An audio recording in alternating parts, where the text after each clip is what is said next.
কার কি লাগবে আমার কাছে চাও, সব আমি দিয়ে দেব। আল্লাহু আকবার। আলা মিন মুস্তাকসিনাক সুলা, যার জামা দরকার জামা চাও, জামা দেব। ক্ষমতা দরকার ক্ষমতা চাও, ক্ষমতা দেব। নেককার স্ত্রী দরকার, নেককার সন্তান দরকার, সন্তান চাও, সন্তান দেব।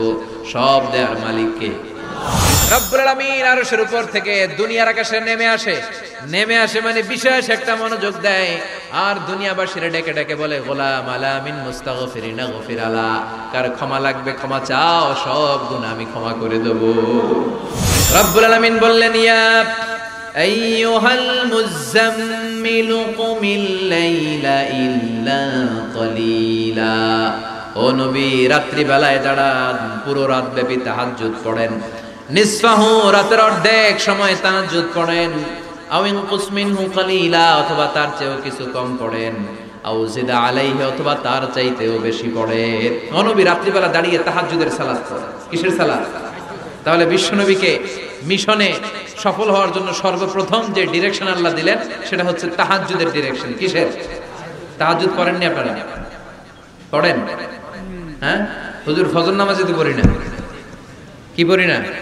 তাহাজ্জুদ তো তাদের যারা ফজর পড়ে, যারা ফজরই পড়েন ওরা আবার কি তাহাজ্জুদ? কথা বলেন। এই তাহাজ্জুদের সালাত আদায় করলে সম্মান বাড়িয়ে দেয় কে? ঘুমের আরবিতে কিছু নাম আছে। ঘুমের একটা নাম হচ্ছে আন-নুআস। নুআস মানে ড্রোজিনেস। বাসে বসে আছেন, বাসে ঝুলে আপনিও ঝুলতেছেন, এরকম হয় না? ঝিমুনি, এটার বলে নুআস।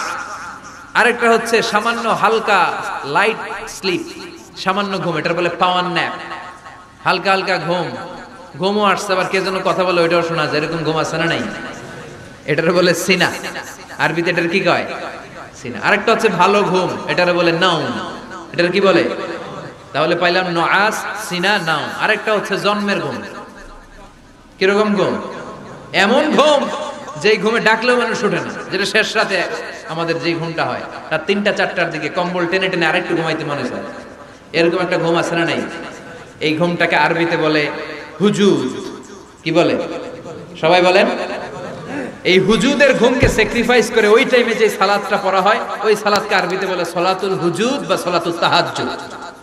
সুবহানাল্লাহ পড়বেন না? এজন্য রাব্বুল আলামিন বলেন, ওয়া মিনাল লাইলি ফাতাহাজ্জাদ বিহি নাফিলাতান লাকা আসা আন ইয়াবআসাকা রাব্বুকা মাকামাম মাহমুদা। ও নবী রাত্রিবেলা দাঁড়িয়ে আপনি তাহাজ্জুদের নামাজ পড়েন, আশা করা যায় বিশাল সম্মানিত মহিমান্বিত জায়গায় আল্লাহ আপনারে বসায় দিবে গো নবী। ঠিক কি না? তাহাজ্জুদের সালাত পড়লে মর্যাদা বাড়ায় দেয় কে? মুমিনের বৈশিষ্ট্য, তারা রাত্রিবেলা তাহাজ্জুদের সালাত পড়ে। ইমানদারদের বৈশিষ্ট্য, তারা হলো ফুরসানান নাহার রুহবানাল লাইল। রাত্রিবেলা তাহাজ্জুদের জায়নামাজে কান্নার ঝড় তোলে, দিনের বেলায় ঘোড়া হাঁকিয়ে জিহাদের ময়দানে জিহাদ করে। ঠিক কি না? দিনের বেলায় চলবে কি? জিহাদ। জিহাদের কথা বলাতে ভয় পাইছেন?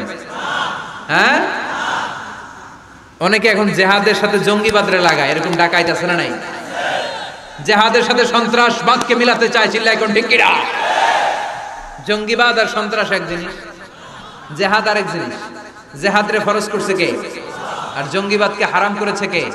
জঙ্গিবাদকে দমন করার জন্য আল্লাহ তাআলা জিহাদের মতো বিধানকে ফরজ করেছেন, চিল্লায় বলেন ঠিক কিনা? যারা হকের পক্ষে, যারা কল্যাণের পক্ষে, যারা মানবতার পক্ষে, এরা হচ্ছে মুজাহিদ। আর যারা হক সহ্য করে না, মানবতাকে সহ্য করে না, শান্তির কথাকে সহ্য করে না, এরা হলো এক একটা জঙ্গি, চিল্লায় এখন ঠিক কিনা? আবু জাহেল ছিল জঙ্গি আর বিশ্বনবী ছিলেন মুজাহিদ। ফেরাউন ছিল জঙ্গি, মুসা আলাইহিস সালাম ছিলেন মুজাহিদ। নমরুদ ছিল জঙ্গি, সাইয়েদনা ইব্রাহিম ছিলেন মুজাহিদ। বাংলার জমিনেও যারা হকের কথা বলে তারা হচ্ছে মুজাহিদ।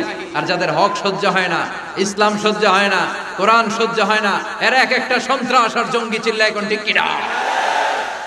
এরা জঙ্গি। আমরা যারা সত্যের পক্ষে কথা বলি, আমরা জঙ্গি না, আমরা মুজাহিদ। আমরা কি? মুজাহিদ। এজন্য মুমিনদের বৈশিষ্ট্য হলো রুহবানাল লাইল ফুরসানান নাহার। মুমিন বান্দারা দিনের বেলায় জিহাদের ময়দানে ব্যস্ত থাকে, রাতের বেলায় তাহাজ্জুদের জায়নামাজে চোখের পানি দিয়ে জায়নামাজ ভিজা।